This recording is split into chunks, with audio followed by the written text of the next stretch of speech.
जय हिंद प्यारे विद्यार्थियों, कैसे हो आप सब। आशा करता हूँ आप सब बहुत अच्छे होंगे। विद्यार्थियों, हम टेंस पढ़ रहे थे और टेंस को हम एडवांस से पढ़ रहे थे। जो हमारी एडवांस की जो क्लासेज है वो हमने 2 क्लासेज पहले हम कर चुके हैं।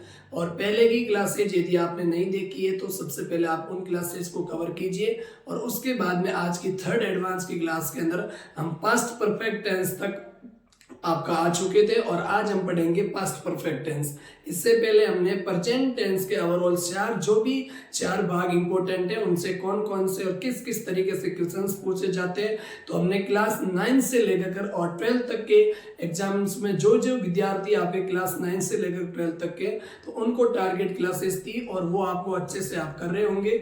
और आई होप आज की क्लास के अंदर हम पास्ट परफेक्ट टेंस करेंगे, क्योंकि कल की क्लास तक हमने पास्ट इंडेफिनेट और पास्ट कॉन्टिन्यूअस टेंस को समझ चुके थे।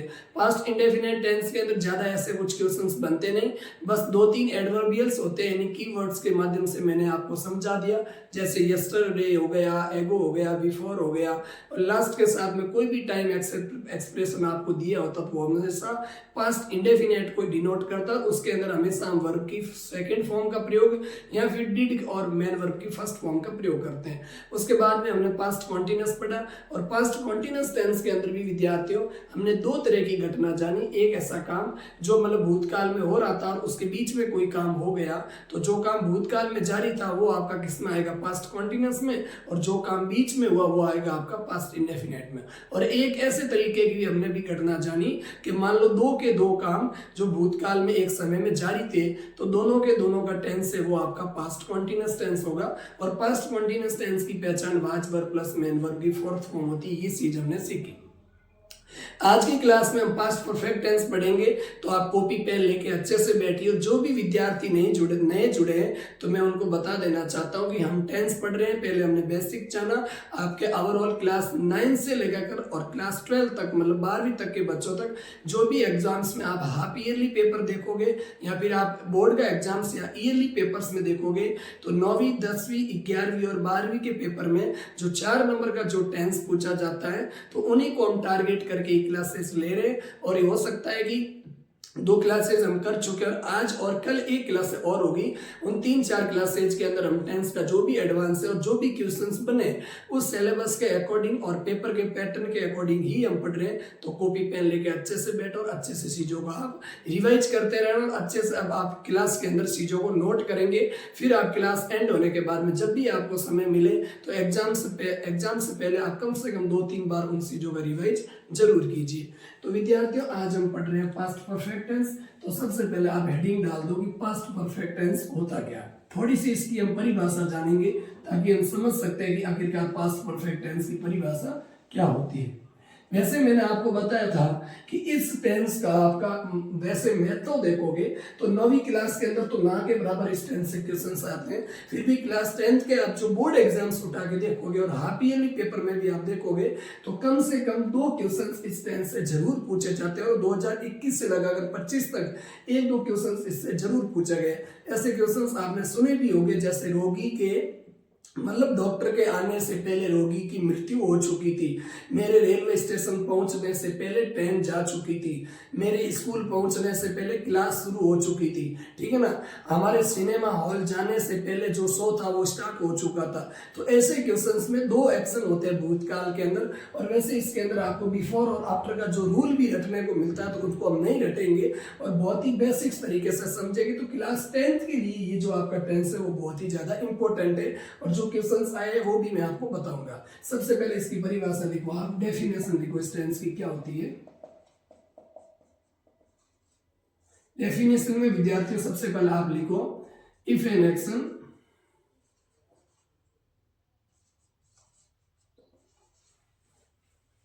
had started,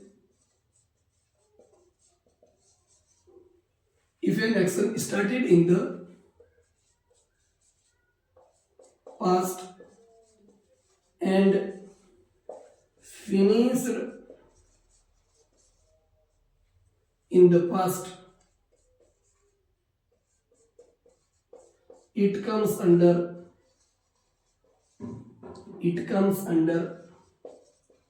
past perfect tense, and we can use past perfect tense perfect tense, ऐसा कोई काम जो भूतकाल में शुरू हुआ और वर्तमान काल में समाप्त हो चुका, वो तो आप पढ़े प्रेजेंट परफेक्ट टेंस। लेकिन ऐसा कोई काम जो भूतकाल में शुरू होकर भूतकाल में ही पूरा हो गया, वो किसके अंदर आएगा? वो विद्यार्थी आपका पास्ट परफेक्ट टेंस के अंदर आता है। ये परिभाषा आप लिख दो सबसे पहले कि एनी एक्शन या if an action that started in the past, यहाँ पर दैट लिख दो, that started in the past, जो काम जो भूतकाल में शुरू हुआ, and finished in the past, और वही काम भूतकाल में ही समाप्त हो चुका, पूरा हो चुका, it comes under past perfect tense. तो इसकी ये परिभाषा होती है, परिभाषा लिखोगे थोड़ा सा आपको समझ में आ जाएगा। और वैसे इस टेंस की पहचान आपने सुना होगा कि हेड प्लस मेन वर्ब की थर्ड फॉर्म का प्रयोग हम पास्ट परफेक्ट टेंस के सेंटेंस में करते हैं। तो ये चीज भी आपने अच्छे से समझी होगी, ठीक है। अब तक की आप 2 क्लासेज के अंदर जान चुके होंगे, और जो भी आपके दोस्त है क्लास 9 से लेकर 12 तक पढ़ रहे हैं और उनको टेंस की समस्या है और वो 4 नंबर अपने पक्के करना चाहते हैं, तो आई होप एक बार पढ़ना आपको और अच्छे से पढ़ना है। मैं वादे के साथ कहता हूँ इससे बाहर आपका कोई भी क्वेश्चन नहीं गया। बस ये कहना चाहता हूँ कि जो PYQ जो क्वेश्चन आए हैं पैटर्न के अकॉर्डिंग ही मैं आपको पढ़ा रहा हूँ। 2-4 कदम हम आगे चल रहे हैं एग्जामिनर से, ताकि हम ये भी जान सके कोई यदि क्वेश्चन नया भी बनेगा ना तो भी हमारी क्लास से बाहर नहीं जाएगा। हम कोशिश करेंगे पूरे से पूरा अच्छा कंटेंट आपको प्रोवाइड करवाने की। तो सबसे पहले आप परिभाषा लिख दो और फिर हम 2-4 इसके एग्जाम्पल लिखते हैं, ठीक है। जैसे मैं एग्जाम्पल देता हूं आपको कि मेरी बात सुनो, कि जैसे मैंने एग्जाम्पल लिखा आपके सामने कि उसके गाड़ी रोकने से पहले मैं उसे देख चुका था, ठीक है ना। तो I had seen him before, I had seen him before he stopped his car. ये एग्जाम्पल आपको मैं मौखिक रूप से आपको देखना चाहता हूं, और इसको लिखो, मैं साइड में हट जाता हूं और आप इसको लिखो। देखो मेरी बात सुनो, इस एग्जाम्पल से विद्यार्थियों आप समझ सकोगे कि आखिरकार पास्ट परफेक्ट टेंस के अंदर किस प्रकार से पूछा जाता और कैसा काम होता। देखो, आई हैड सीन हिम, मैं उसे देख चुका, बिफोर पहले, ही स्टॉप्ड हिज कार। और वैसे आपने रटा भी होगा कि बिफोर से पहले पास्ट परफेक्ट का काम करते हैं और बाद में पास्ट इंडेफिनिट का प्रयोग होता है। रटने की कोई जरूरत नहीं विद्यार्थियों, मौखिक रूप से वर्बली में आपसे बात करना चाहता हूं। इधर देखो, सीधे बैठो। की बात ये है कि जैसे मान लो भूतकाल के अंदर कोई 2 काम हुए, और वैसे आप ये समझो कि कोई भी 2 घटना हुई, उनमें से एक काम पहले हुआ और एक काम बाद में हुआ। वैसे ये समझो कि मान लो कि आपका ये इधर प्रेजेंट है और ये इधर विद्यार्थियों पास्ट है। इतनी बात समझ में आई आपको? बहुत अच्छे से आई। और ऐसे समझो कि भूतकाल के अंदर कोई 2 काम हुए, ठीक है ना, और उन दोनों कामों के अंदर जो है ना किसी टाइम का फर्क है, मतलब कोई समय एक काम पहले हुआ, उसके तुरंत बाद में एक दूसरा काम ऐसे हुआ, ठीक है। अब मेरी बात तुम्हें ये समझो कि आपको ये इस एग्जाम्पल से देखने को ये मिलेगा कि इस एग्जाम्पल के अंदर 2 काम हुए, एक तो उसे देखने का काम हुआ और दूसरा कार को रोकने का काम हुआ। मुझे ये बताओ, इसका हिंदी में मैं आपको बताता हूँ कि मैं उसे उसके द्वारा कार रोकने से पहले उसे देख चुका था। मतलब कोई भाई बहन आपसे मिला, आपका मित्र आपसे मिला, आपके मित्र को आप उससे गाड़ी को रोकने से पहले ही देख चुके। तो मेरी बात सुनो, मित्र का रोकना भी कौन से टेंस में हुआ? पास्ट टेंस में। आपके देखने का भी कौन सा हुआ? पास्ट टेंस में हुआ। लेकिन आप ये समझोगे कि उसने गाड़ी बाद में रोकी और मैं उससे पहले देख चुका। इसका मतलब देखने का काम पहले हुआ और उसके गाड़ी रोकने का काम बाद में हुआ। तो जो काम पहले होगा वो कौन से टेंस में आएगा? वो आपका पास्ट परफेक्ट टेंस में आएगा। और जो काम बाद में हुआ वो कौन से टेंस में आएगा? तो वो आपका पास्ट इंडेफिनिट टेंस में आएगा। ये सीधा आपने अच्छे से यहाँ पर थोड़ी सी रियलाइज की होगी। तो हैड सीन का मतलब क्या हो गया? Past perfect tense. और स्टॉप्ड का मतलब क्या हो गया? Past indefinite. तो जो काम पहले होगा वो किस में आएगा? पास्ट परफेक्ट में। और जो काम बाद में आया वो किस में आएगा? पास्ट इंडेफिनिट में। तो यार रटना ही मत, पहले भी ऐसे आप थोड़ा सा समझो तो ट्रिकी मेथड से समझ सकते हो कि बिफोर से पहले आपका क्या आएगा? पास्ट परफेक्ट, और बिफोर के बाद वाले सेंटेंस में क्या आएगा? Past indefinite. तो ये चीज आप नोट करो, फिर हम आगे बढ़ते हैं। अगला एग्जाम्पल लिखो। तो आप समझ चुके होंगे भूतकाल के अंदर 2 काम होते हैं, ठीक है ना। यानी मैं ये समझाना चाहता हूँ कि यदि भूतकाल के अंदर दो काम हुए और दोनों कामों के बीच में थोड़ा सा टाइम का थोड़ा सा गैप रहता, एक के बाद में एक काम हुआ, तो जो काम पूरा हो चुका वो आपका पास्ट परफेक्ट टेंस में आएगा, यानी जो काम पहले हुआ वही तो पूरा होगा, और जो काम बाद में हुआ कुछ समय वो आपका पास्ट इंडेफिनिट टेंस में आएगा। ऐसा क्वेश्चन आपको देखने को जरूर मिलेगा। इसके अंदर एक टेंस में आपसे भर के पूछता है और उसके बाद में एक से आपसे ऑप्शन देता है। ए में मान लो हैड सीन आ गया, बी में आपका डिड नॉट, मतलब ऐसे समझौते कि बी में आपका सा आ गया बी ऑप्शन में, सी ये ऑप्शन भी मैं आपको देके अभी दूसरे क्वेश्चन ऑप्शन देता हूं, ठीक है, आप करो। एक दो क्वेश्चंस और लिखते हैं बच्चों, उसको भी समझते हैं कि किस प्रकार से हमारे पेपर के अंदर क्वेश्चन पूछे जाते हैं। तो हेड प्लस मेन वर्ब की थर्ड फॉर्म का प्रयोग पास्ट परफेक्ट टेंस में होता है, ये तो आपने समझा होगा। और इस बार भी आपके 10th में बोर्ड में यहाँ से क्वेश्चन देखने को मिलेंगे और मिले भी थे। अगला एक क्वेश्चन लिखो कि the class had begun before I reached the institute, मतलब द क्लास, ये दो तीन आपको प्रैक्टिकल में समझाता हूँ, फिर आपके बोर्ड में कौन सा है वो बताता। The class had begun, the class had begun before I reached the institute. The institute मतलब इस एग्जाम्पल, ये एग्जाम्पल पूरा करेक्ट है। यहाँ पर हेड बिगन है, हेड के बाद मेन वर्ब की थर्ड फॉर्म से ये बिगिन, बिगन और बिगन। देखो the class had begun, class शुरू हो चुकी थी, बिफोर मतलब पहले, आई रीच्ड द इंस्टीट्यूट, जैसे ही मैं इंस्टीट्यूट पहुंचा, मैं भी भूतकाल में पहुंचा और क्लास में भूतकाल में शुरू हुई, दोनों काम भूतकाल में शुरू हुए, लेकिन दोनों के दोनों काम में थोड़ा सा टाइम का अंतराल, एक के बाद में एक दूसरा काम हुआ थोड़े से समय के बाद में, और दोनों काम भूतकाल में हो, तो प्रेजेंट टेंस की तो कोई सेंस ही नहीं है। तो जो काम पहले हुआ वो पूरा हो चुका, मतलब मेरे इंस्टीट्यूट, मेरे स्कूल जाने से पहले क्लास शुरू हो चुकी थी, मेरे संस्थान पहुंचने से पहले जो क्लासेज है वो शुरू हो चुकी थी। तो द क्लास हैड बिगन, ठीक है ना, कब, before I reach the institute, मेरे इंस्टीट्यूट पहुंचने से पहले क्लास शुरू हो चुकी थी। मैं कब पहुंचा, बाद में, तो ये वर्ब की सेकंड को पास्ट इंडेफिनिट में, क्लास कब शुरू हुई, पहले, तो ये आ जाएगी आपकी पास्ट परफेक्ट में। अब आपको आई होप ये क्वेश्चन समझ में आए होंगे।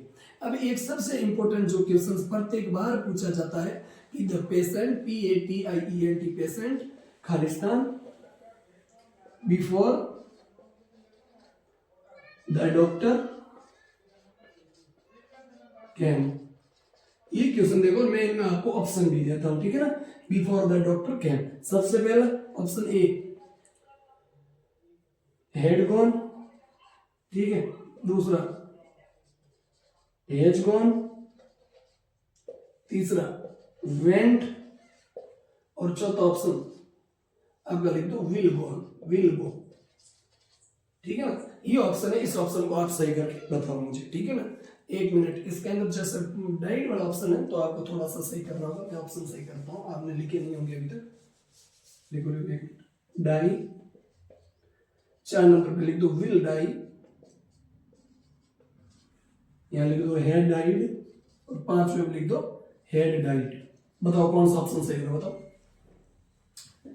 देखो बिफोर के बाद वाले क्लोज में मान लो ये क्वेश्चन ये है कि पेशेंट मर चुका था, उसके बाद में डॉक्टर है, मतलब डॉक्टर के आने से पहले आपकी मरीज की मृत्यु हो चुकी थी, तो डॉक्टर भी भूतकाल में आया, मरीज भी भूतकाल में मरा, लेकिन दोनों के बीच में टाइम का थोड़ा सा फर्क है। तो मृत्यु मतलब पहले हुई और डॉक्टर बाद में है, तो जो काम पहले हुआ वो किस में जाएगा, क्या प्रेजेंट परफेक्ट में जाएगा, नहीं। क्या प्रेजेंट इंडेफिनिट में जाएगा, नहीं। क्या पास्ट इंडेफिनिट में जाएगा, नहीं। तो उसमें क्या टेंस होगा उसका, पास्ट परफेक्ट टेंस, इसीलिए हैड डाइड आपका ऑप्शन सही होगा, ठीक है ना। एक एग्जांपल आप और सीख लो।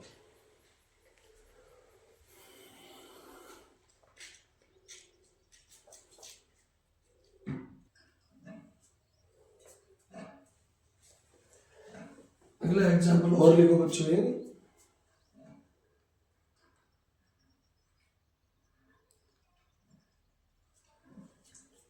मिटा के लिखवाता हूं मैं इसमें, क्या लिखोगे कि लिखो I reached the station, STATION station, after the train had gone, ठीक है। ये ऑप्शन भी। वैसे आपके 10th में इस प्रकार से ऑप्शंस आते हैं, लेकिन हमें समझ लिए एक ऑप्शन से, और ऐसे क्वेश्चंस भी आने चाहिए आपको कि आई रीच द स्टेशन, जैसे मैं स्टेशन पहुंचा, after the train had gone, train जा चुकी थी। तो ये आफ्टर वाला नियम इसलिए बता रहा हूँ, वैसे आप नियम से बहुत बार बच्चे रटते भी है, पढ़ते भी कि आफ्टर से पहले क्या आता, पास्ट इंडेफिनेट, और आफ्टर के बाद में आता पास्ट परफेक्ट, और बिफोर से पहले क्या आता, पास्ट परफेक्ट, और बिफोर के बाद में क्या आता, पास्ट इंडेफिनेट। तो आपको ऐसे रियलाइज करो कि मैं रेलवे स्टेशन पहुंचा, उससे पहले ट्रेन जा चुकी थी। तो रेलवे स्टेशन पहुंचने का काम तो बाद में हुआ, उससे पहले ट्रेन का जाना उससे पहले हुआ, इसीलिए जो पहले काम हुआ वो पास्ट परफेक्ट टेंस में रहेगा, और जो बाद में हुआ वो पास्ट इंडेफिनेट टेंस में रहेगा।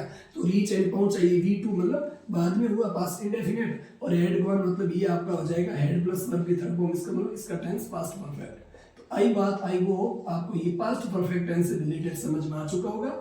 ज्यादा एग्जांपल देने की कोई जरूरत नहीं है, 3-4 एग्जांपल से ही आपको अच्छे से जो डाउट है वो क्लियर हो गया होगा कि भूतकाल में यदि 2 घटनाएं होती है और मान लो दोनों घटनाओं के बीच में थोड़ा सा टाइम अंतराल होता है, समय का अंतराल के अकॉर्डिंग एक के बाद एक काम होता है, तो जो काम पहले हुआ वो पास्ट परफेक्ट में जाएगा, और जो काम बाद में हुआ वो आपका पास्ट इंडेफिनेट टेंस में होगा। ये चीज हमने समझी, और ये दोनों के दोनों एग्जांपल्स आपके 10th में आए हुए, आपके 2024-25 में बोर्ड एग्जाम्स में, इसीलिए मैंने इस टेंस को करवाना बहुत ही ज्यादा इंपॉर्टेंट और उचित समझा।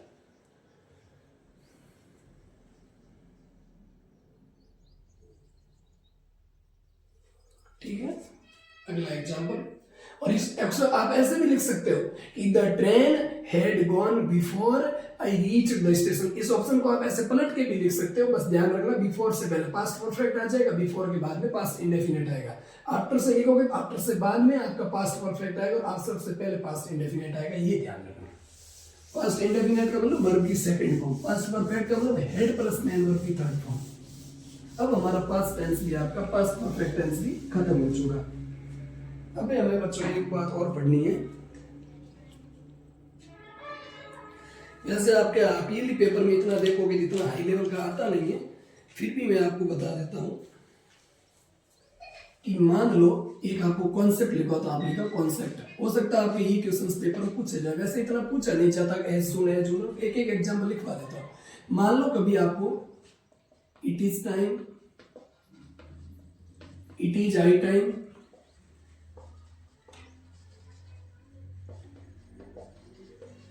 इट इज अबाउट टाइम,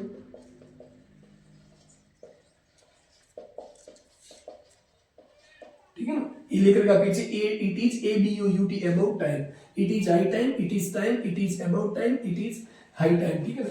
यदि किसी सेंटेंस का सब्जेक्ट आपका कभी भी it is time, it is high time, it is about time, ठीक है ना, या फिर आपको इसको ऐसे लिखो, एक तरीका और है लिखने का मेरे पास, उस तरीके से लिखो, आपको समझ में आएगा। जैसे मैं लिखता हूं it is time, it is high time, ये आपके थोड़ा सा एडवांस लेवल में और डूब रहा हूं, इट इज अबाउट टाइम। वैसे आएगा तो इस पहले से आएगा, लेकिन फिर भी कॉम्पिटेटिव क्वेश्चंस आते हैं। मान लो यदि कभी भी आपका किसी भी टेंस के क्वेश्चंस में आपका it is time, it is high time, it is about time से कोई सेंटेंस शुरू हो रहा है, तो उसके बाद में केवल और केवल आपको पास्ट इंडेफिनेट का प्रयोग करना। किसका प्रयोग करना? केवल और केवल किसका प्रयोग करोगे बच्चों? पास्ट इंडेफिनेट, मतलब मेन वर्ब की सेकंड फॉर्म का प्रयोग करोगे। ये इतनी चीज थी। अब इसमें एग्जांपल देने की कोई जरूरत नहीं है, क्योंकि आपने ये चीज अच्छे से जान ली, ठीक है। एग्जांपल देने की कोई जरूरत नहीं, आप ऐसा समझ लो it is time, it is high time, it is about time, इसके बाद में हमेशा पास्ट इंडेफिनेट का प्रयोग होता है। ये चीज यदि पेपर में आए तो इसको आप हमेशा ध्यान रखना। एक एग्जांपल ले भी लो, यदि आप लिख रहे हो तो लिखो it is time to you, लिखो इट इज, या इट इज हाई टाइम, कुछ भी लिख दो, it is time to you, it is time, ठीक है ना, it is time you went, या फिर गॉन, वेंट, या फिर क्या लिखोगे, एज गॉन लिखो, एज गॉन टू होम। बताओ कौन सा ऑप्शन सही होगा इसमें। मैंने जब भी कहा यदि कोई भी सेंटेंस आपका it is time, it is high time, it is about time से स्टार्ट होता है, तो उसके बाद में हम हमेशा पास्ट इंडेफिनिट प्रयोग करते हैं। तो पास्ट प्रेजेंट परफेक्ट हो गया, इसका प्रयोग नहीं होता। आंसर क्या सही होगा हमारा? वेंट। आई होप इसको आप नोट कर लो, फिर हम आगे बढ़ते हैं।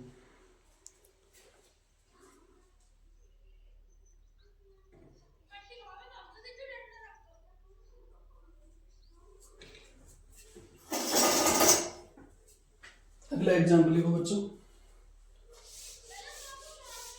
एक दो कॉन्सेप्ट और समझा देता हूँ। मैंने सिंस का कॉन्सेप्ट आपको समझा दिया। सिंस से पहले प्रेजेंट परफेक्ट या प्रेजेंट परफेक्ट कॉन्टिन्यूअस और सिंस के बाद में पास्ट इंडेफिनिट। एक दो कॉन्सेप्ट और लिखो, रेड से लिख लो, आपको अच्छे समझ में आएगा।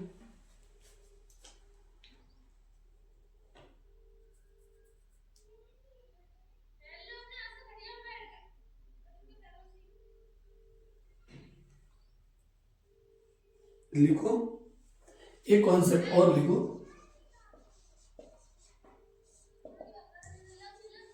एज सून एज, ठीक है ना। इसके बाद में एज सून एज का मतलब होता है विद्यार्थियों जैसे ही वैसे ही। एज सून एज का मतलब क्या होता है, जैसे ही आपने नहीं पढ़ा, मैं आपको समझाता हूं। ये कुछ क्या होता है कि ये as soon as as if, यदि इससे कोई सेंटेंस स्टार्ट होता है तो वो सेंटेंस अनरियल होता है। वापस सुनो, यदि कोई भी सेंटेंस का सब्जेक्ट या कभी भी वाक्य के बीच में as soon as as if, यदि ऐसे कोई शब्द आए और उससे कोई वाक्य शुरू होता है या वाक्य के बीच में वो शब्द हो, कंजक्शन के तौर पर भी ये काम करते हैं, तो वो वाक्य हमेशा अनरियल होता है। अनरियल का मतलब वास्तविक नहीं होता। तो इसलिए उसके बाद में हमेशा हम या तो वर्ब का प्रयोग करते हैं या फिर उसके बाद में हम हमेशा किसका प्रयोग करते हैं, पास्ट इंडेफिनिट का प्रयोग करते हैं, ठीक है ना। वर्ब के साथ में आईएनजी नहीं यूज करोगे तो वो वर्ब हमेशा पास्ट इंडेफिनिट को डिनोट करता है, और वर्ब के बाद में आईएनजी आप लगाओगे तो वो पास्ट कंटीन्यूअस हो जाएगा। तो एज दो, एज इफ और एज सून एज, इसके बाद में हमेशा सेंटेंस अनरियल होता है, इसको इमेजिनरी एक्शन बोलते हैं। और इसके बाद में हमेशा आपको किसका प्रयोग करना है, आपको पास्ट इंडेफिनिट का प्रयोग करना है। किसका प्रयोग करना है, पास्ट इंडेफिनिट। इसका एग्जांपल भी मैं एक दो आपके सामने रख देता हूं। लिखो एक एग्जांपल लिखो, as soon as the thief saw the police he fell। लिखो एज सून एज, ये 11th 12th के लिए आते हैं। As soon as the thief saw police, POLIC police, police comma, ये कॉमा लिखना है, पर कॉमा ही फेल, फ्ली की सेकंड फॉर्म फेल, फेल यानी वो भाग गया, हाथ से मिटाने की आदत है। लिखो तो इस प्रकार से ये जो क्वेश्चन है आपका वो आता है।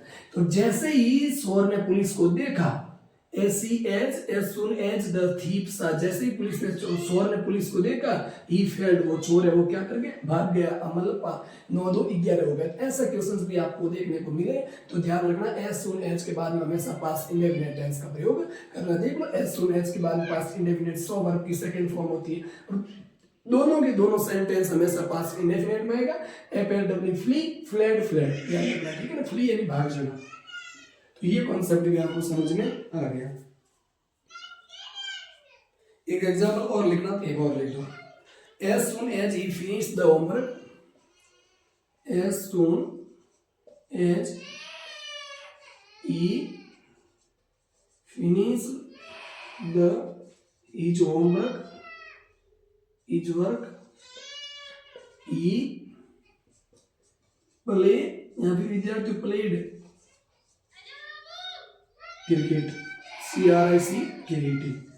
आई बात समझ में। ये क्या रखे, as soon as he finish the his homework, जैसे वो अपना होमवर्क फिनिश कर लेगा, हिज होमवर्क, ही प्ले या प्लेड ए क्रिकेट, वो क्रिकेट खेलने चला जाएगा। आई बात समझ में। तो ही प्लेड टू क्रिकेट, या ठीक है ना, ही प्लेड ए क्रिकेट, वो क्रिकेट खेलेगा, ठीक है ना। या फिर ऐसे लिख सकते हो आप, ही वेंट टू प्ले, वो खेलने जाएगा। लिख दो ये भी, as soon as he finished the work, या वर्क जो भी है, ही प्ले या प्लेड तो क्या आ जाएगा आपका, और वो खेलने जाएगा। तो इस ऑप्शन को आप ऐसे भी लिख सकते हो, ही वेंट टू प्ले, क्या लिख सकते हो, वो लिखा तो भी सही, प्लेड ऑप्शन करेक्ट कर देना, और यहाँ से वो खेलने जाएगा तो ही वेंट टू प्ले, तो ये आपका क्या आ जाएगा, यहाँ गो और वेंट दोनों में से क्या आ जाएगा, वेंट आ जाएगा, गो नहीं है। ये लिख दो आप, फिर हम आगे बढ़ते हैं।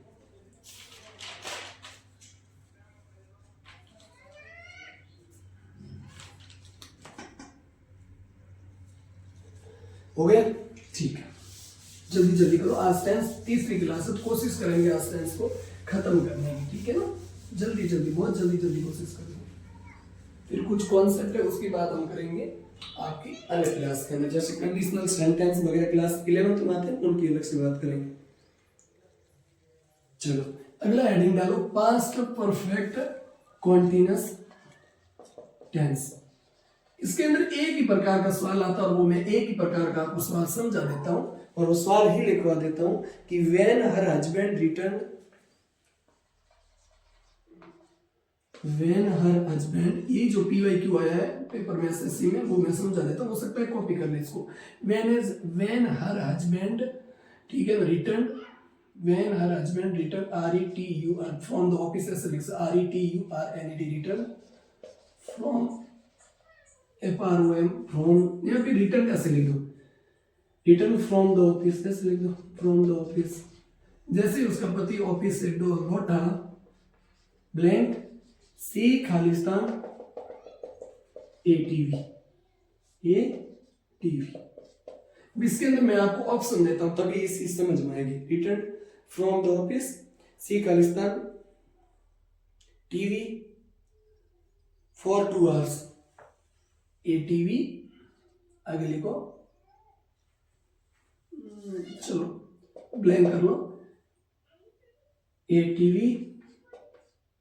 फॉर 2 hours, ये ऑप्शन हमारा सेंटेंस खत्म हुआ, ठीक है ना। वैसे ब्लैंक मैंने ज्यादा लिख दी क्योंकि वहां पे लिखते तो आपको हो सकता दिखता नहीं। ऑप्शन ए, वो है वॉच है ना, हैव बीन वॉचिंग,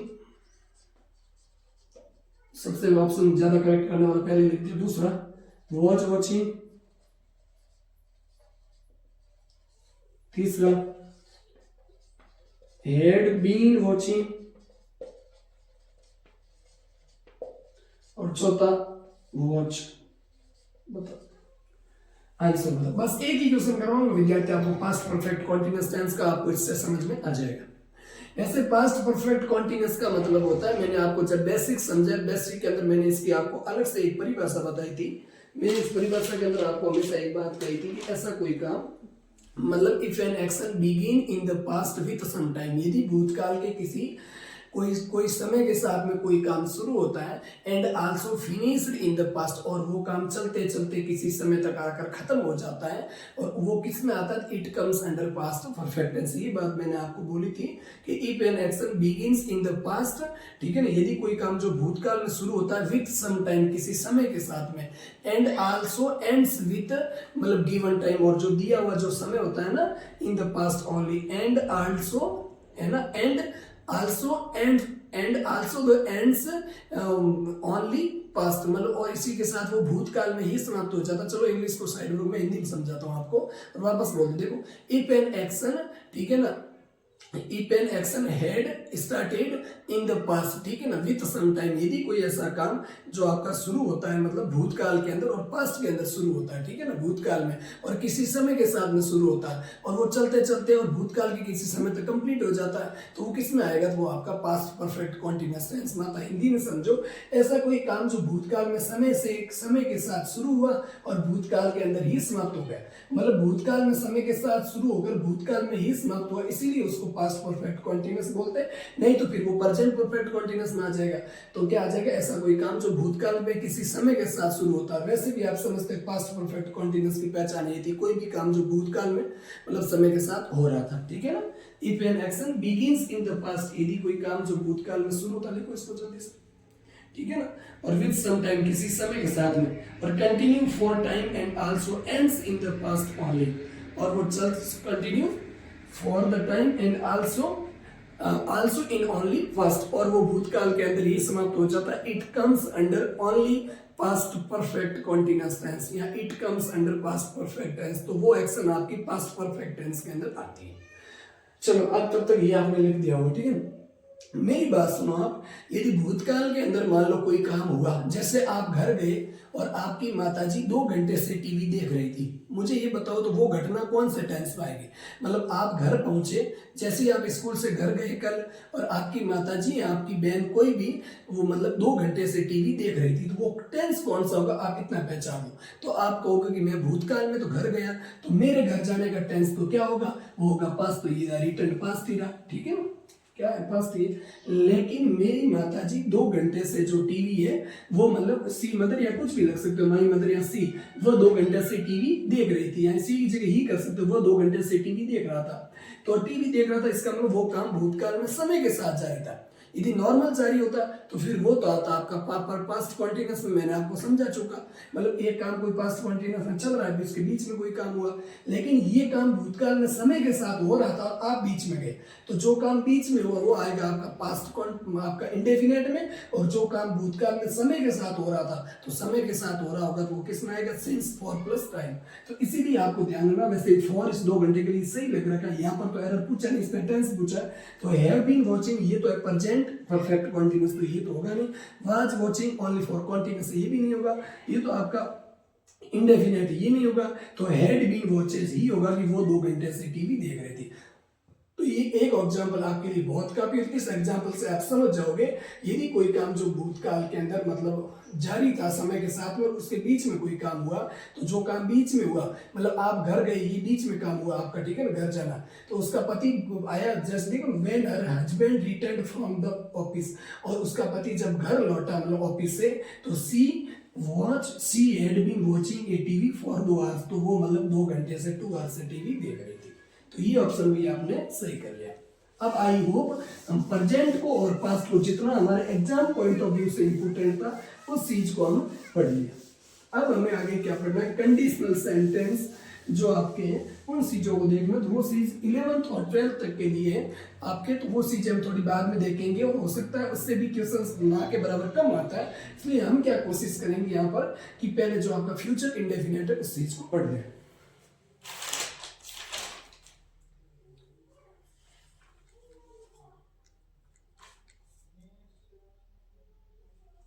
और एक एग्जाम्पल और लिख दो, यदि एक एग्जाम्पल और लिखना तो लिख दो, विद्यार्थी समझ में आए तो एक और लिखो, एक और लिख दो। When I reached his home, जब मैं उसके घर पहुंचा,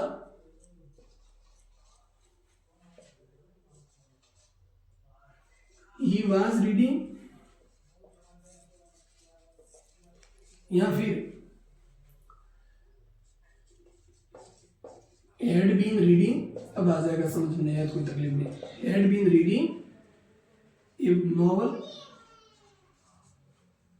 since morning,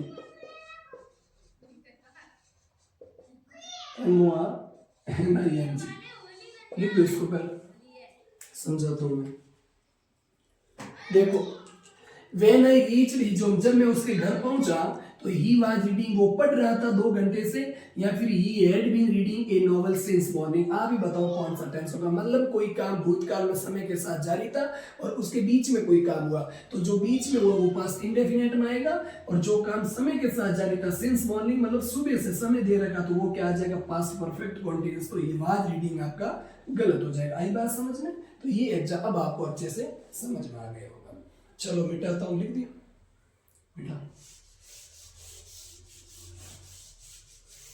अगला टेंस लिखो विद्यार्थियों, लास्ट हम फाइनल की कगार पर ये। अब हम अगला टेंस लिख रहे हैं आपका,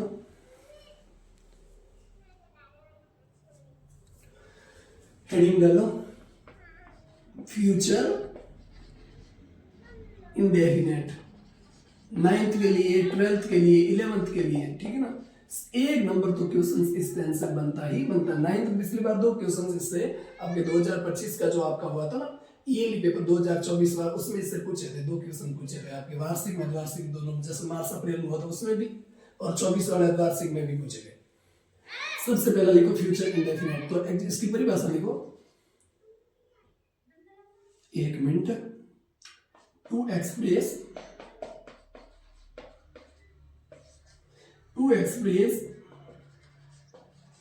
सिंपल एक्शंस ऑफ फ्यूचर, मतलब भविष्य की कोई नॉर्मल घटनाओं को दर्शाने के लिए, भविष्य की सामान्य घटनाओं को दर्शाने के लिए किसका प्रयोग करते हैं, तो आप कहोगे कि सिंपल फ्यूचर का प्रयोग करते हैं, या फिर फ्यूचर इंडेफिनिट टेंस का प्रयोग करते हैं। ये चीज तो आपने भी सोची होगी कि to express simple actions of future, भविष्य की सामान्य घटनाओं को दर्शाने के लिए किसका प्रयोग करोगे, तो आप कहोगे फ्यूचर इंडेफिनिट का हम प्रयोग करेंगे। अब सबसे पहले इसका एक ही रूल है, वो आप लिखो बस, और इतना ही है। देखो सबसे पहला रूल लिखो कीवर्ड्स का। कीवर्ड्स का मतलब कुछ ऐसे शब्द होते हैं जो आपका फ्यूचर का टाइम दर्शाते हैं, जिसमें लिखो वो शब्द कौन कौन से।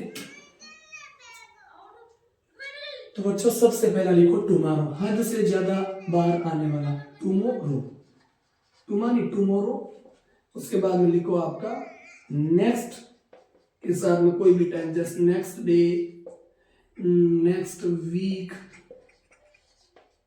ठीक है, नेक्स्ट मंथ, नेक्स्ट ईयर, ठीक है ना। ये सारे के सारे कौन से टेंस में आते हैं, ईटीसी, बस ये दो ही है वैसे, और तो कुछ है नहीं। टुमारो और नेक्स्ट, टुमारो मतलब आने वाला, कल वाला दिन। और इसमें 9वीं में क्वेश्चन पूछा था कि खालिस्तान, जयपुर,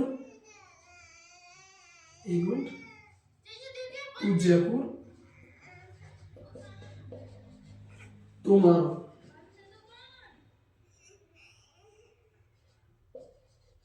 ये 2025 का जो आपका 2024-25 सेशन है, उसका जो मतलब अप्रैल में पेपर हुआ था 9वीं क्लास में, उसमें पूछा गया सिंपल क्वेश्चन। इसमें पूछा गो की फॉर्म भरो, ऐसे आते क्वेश्चन आपके 9th में आया था एक, कि ये खालिस्तान, एक ही क्वेश्चन याद है, मैंने आज सुबह क्लास में करवाया बच्चों को। ये खालिस्तान टू जयपुर टुमारो, बाकी फ्यूचर थे से नहीं, प्रेजेंट इंडेफिनिट से थे, पास्ट से थे, ठीक है ना। एक खिलौना खरीदा उसने, वो इस समय मतलब बच्चे खेल रहे थे, तो वो नॉर्मल क्वेश्चन थे, वो आपसे उससे हो जाएंगे, इससे बाहर कुछ नहीं गया। अभी मैंने PYQ ना के बराबर करवाया, बस ये जो कॉम्पिटिटिव वाले और 10वीं 12वीं वाले ही करवा रहा हूँ मैं। तो ही खालिस्तान टू जयपुर टुमारो, वो जयपुर का मतलब कल जयपुर जाएगा। तो इसके अंदर बच्चे क्या टुमारो को देखे, टुमारो फ्यूचर का टाइम है, फ्यूचर का टाइम फ्यूचर इंडेफिनिट आएगा, और फ्यूचर इंडेफिनिट टेंस की पहचान है विल या सेल के साथ वर्ब की फर्स्ट फॉर्म। तो ही के अकॉर्डिंग विद्यार्थी विल ही लगेगा, और उसके साथ में क्या लग गया, वो।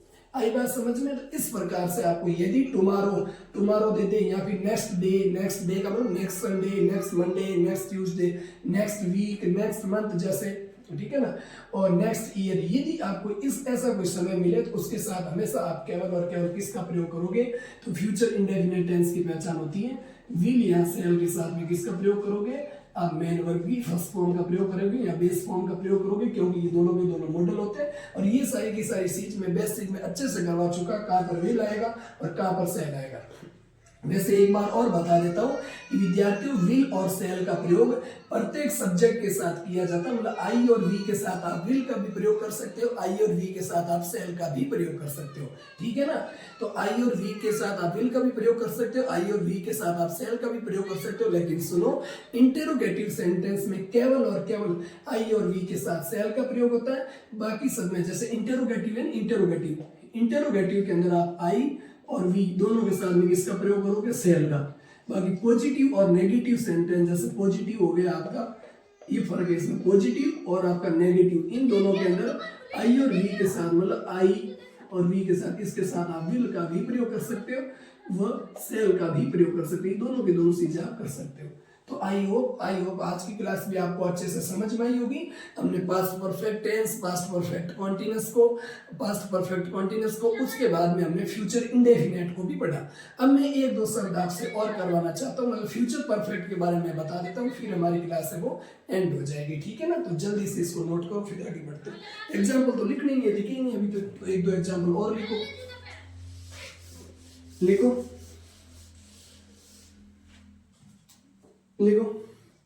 वी खालिस्तान, कोई एक भी एग्जाम्पल लिख दो आप।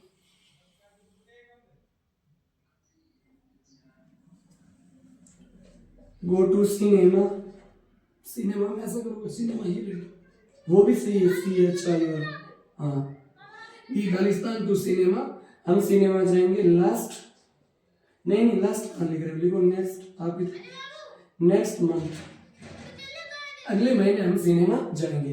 तो क्या आ जाएगा, विल गो। क्या आ जाएगा विद्यार्थियों, वी कैटेगरी विल गो भी लिख सकते हो और आप सेल गो भी लिख सकते हो, ठीक है ना। वी विल गो या सेल गो, समझ में आई बात। सेल गो भी कर सकते हो, जिन विद्यार्थियों ने सेल गो किया वो भी सही है, दोनों के दोनों सही है। और आई और वी को लेकर सेल लगा रहे तो सेल भी सही है, कोई तकलीफ नहीं है, ठीक है ना। आई विल गो या shall go to cinema next month. एक एग्जाम्पल और लिखो।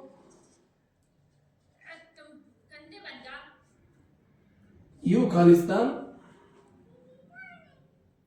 To market,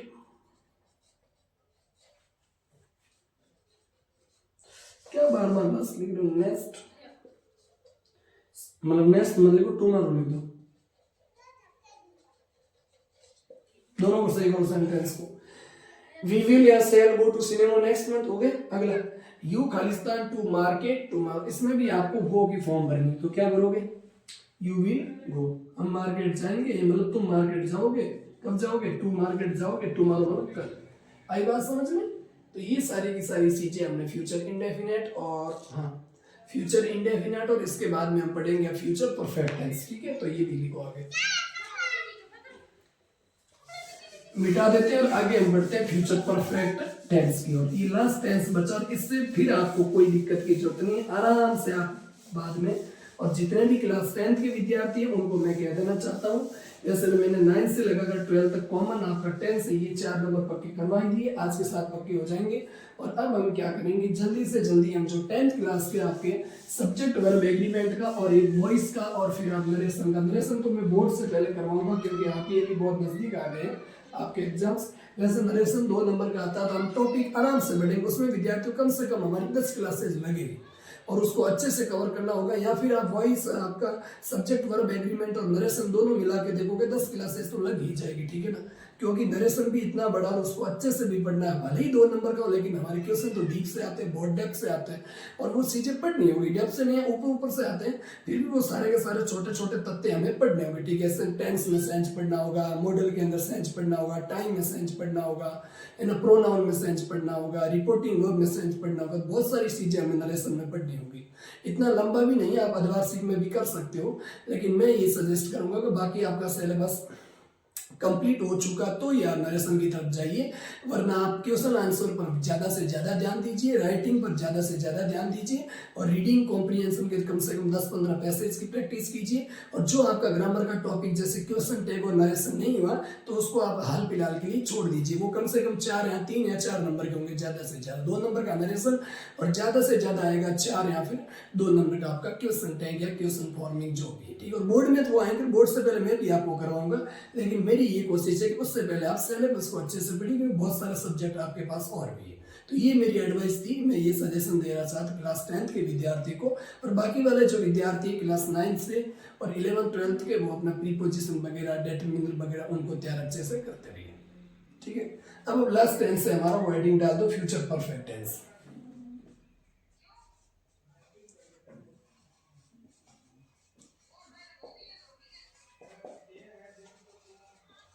future perfect tense जल्दी से लिखो,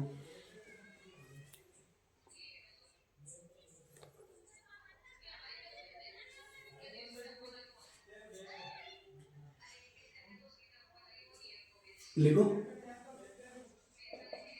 सबसे पहले डेफिनेशन लिख दो विद्यार्थी इसकी, any action will be completed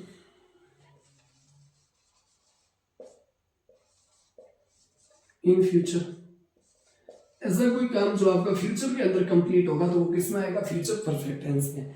any action which will be completed in future, any action यहाँ पे लिख देना, विच प्रीपोजिशन एकदम करेक्ट हो जाएगी, ठीक है। Any action which will be completed in future, ठीक है ना, कोई ऐसा काम जो आपका फ्यूचर में मतलब पूरा होगा तो वो किसमें आएगा, फ्यूचर परफेक्ट टेंस में आएगा, ठीक है ना। इसकी पहचान, तो इसकी पहचान में मैं आपको एक नियम लिखवाता हूँ, उस नियम को आप लिखिए, और बाय के साथ में आपको, और ये कॉम्पिटेटिव का रूल है, वैसे आ सकता है इसमें, बाय के साथ में आपको टाइम दिया हो, बाय के साथ में क्या दिया हो आपको, टाइम एक्सप्रेशन का मतलब होता है टाइम डिनोटिंग जो वर्ड है वो बाय के साथ में आपको दिए होते हैं, टाइम डिनोटिंग एक्सप्रेशन है ना, या एक्सप्रेशन कुछ भी लिख सकते हो, टाइम डिनोटिंग बाय के साथ में टाइम दिया हो। अब वो टाइम कैसा होगा, तो आप इसको लिखे यहाँ पर अच्छे से, जैसे मैं ये चीज लिखवा रहा हूँ इसके अंदर आप लिखिए, इसके अंदर वो कौन कौन सा टाइम है तो उसको आप लिखो। सबसे पहले जैसे 10 o'clock मतलब बाय प्लस 10 o'clock, TLC के क्लॉक, बाय प्लस नेक्स्ट आपका संडे, ठीक है, नेक्स्ट वीक, नेक्स्ट ईयर, या फिर आपका मंथ कुछ भी हो सकता है, ठीक है। और उसके साथ में एक और लिख दो, बस ये इतनी, एक और लिखो टुमारो, बाय प्लस टुमारो मतलब कल तक, इसका हो जाएगा क्या, कल तक। मैं हिंदी के 2-3 सेंटेंस देता हूँ आपको, ठीक है। 9 o'clock टुमारो हो गया, next day, week, year, month, है ना, समझ में आई बात, ठीक है।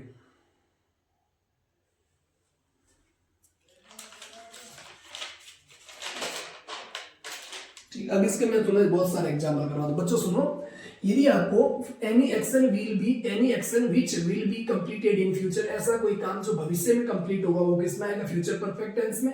इसकी एक ही तरीके से आपका क्वेश्चन बन सकता है, कॉम्पिटेटिव में भी बने, वो भी बच्चे सुन ले कि बाय के साथ में यदि टाइम लगा हो, जैसे 10 o'clock, by 10 o'clock, by next Sunday, by plus time denotes expression, ऐसा लिखना था। आप इतना ही लिखो, by plus time, by 10 o'clock, by आपका मतलब next Sunday, by next week, by next month, by next year, ठीक है ना, बाय प्लस टुमारो। तो इन सब का मतलब होता है बाय 10 o'clock का मतलब होता है कल 10 बजे तक, संडे तक, अगले हफ्ता तक, ठीक है, अगले वर्ष तक, अगले महीने तक, ठीक है ना, और जैसे कल 2 बजे तक और कल तक मैं ये काम कंप्लीट कर चुका हूँ। मैं ये कह दूँ 2027 तक मैं अपनी मतलब कोई भी जो डिग्री है उस डिग्री को कंप्लीट कर चुका होगा। इसका मतलब भविष्य में एक समय तक मैं ये काम पूरा कर चुका होगा, तो वो आपका any action which will be completed in future है ना, तो वो किस में आएगा? वो आपका फ्यूचर परफेक्ट टेंस में आएगा। इसके साथ में 4-5 एग्जाम्पल मैं अच्छे से आपको दे देता हूँ, लिख लो, फिर मैं मिटाता हूँ। ठीक है, बस अभी खत्म होने वाला है, आराम से हमारे 4 नंबर कवर हो जाएंगे, ठीक है ना। और अच्छे से आपको शेयर करना है इस वीडियो को, ताकि आप ज्यादा से ज्यादा विद्यार्थियों को बता सको कि हमने भी टेंस अच्छे से पढ़ा, आप भी पढ़ लो, ठीक है ना। एग्जाम्पल लिखो, वो संडे तक अपना प्रोजेक्ट खत्म करना होगा, तो क्या लिखोगे? He will be finished, he will be finished, ठीक है ना, his project by Sunday, SUNDAY, मतलब इस अगले रविवार तक वो इस काम को कंप्लीट कर चुका होगा। तो मतलब future perfect tense by Sunday, मतलब आपका फ्यूचर का टाइम बाय संडे का मतलब रविवार तक, रविवार से पहले, ठीक है ना। तो क्या आ जाएगा? फ्यूचर परफेक्ट आपका कॉन्टिन्यूस की क्या आ जाएगा? Will be finished. आई समझ में बात? तो ये आपका कौन सा टेंस की पहचान हो जाएगी? आपकी फ्यूचर परफेक्ट टेंस की। लेकिन इसके अंदर देखो, विल बी शैल बी के बाद में तो वो काम होता है, लेकिन आपको क्या करना? विल हैव फिनिश्ड, ठीक है। इसकी पहचान क्या होती है? ये तो आप भूल ही गए, और मुझे भी भुला दिया, तुम्हें याद नहीं दिला, ऐसा मत करो। विल या शैल plus have plus man verb की थर्ड फॉर्म, ठीक है, लिखो, नोट करो इसको। फ्यूचर परफेक्ट टेंस मतलब विल और शैल के बाद में हैव प्लस मैन वर्ब की थर्ड फॉर्म, विल या शैल दोनों में से एक, फिर हैव प्लस मैन वर्ब की थर्ड फॉर्म। तो he will have finished the project या हिज प्रोजेक्ट बाय संडे, वो इस रविवार तक अपना जो प्रोजेक्ट है उसको कंप्लीट कर चुका होगा।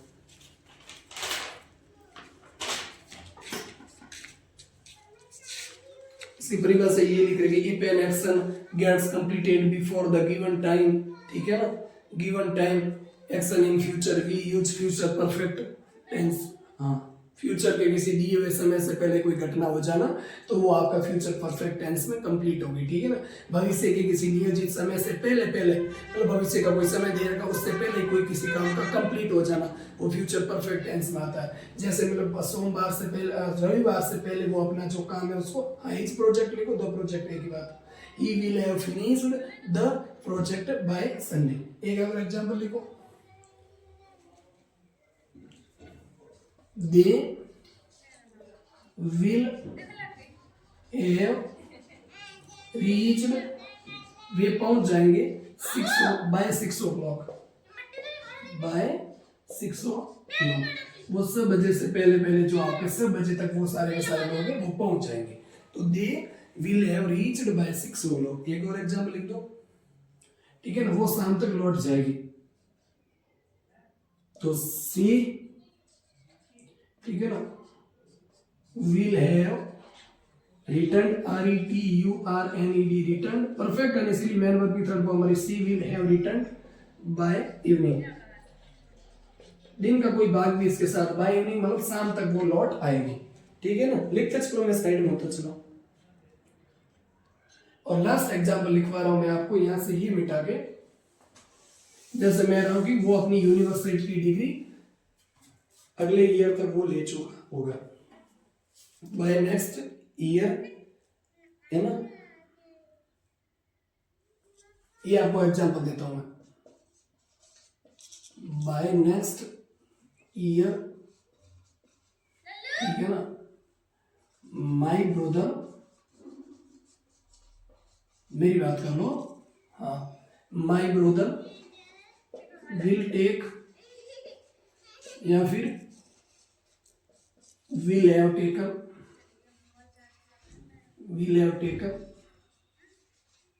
ठीक है ना, द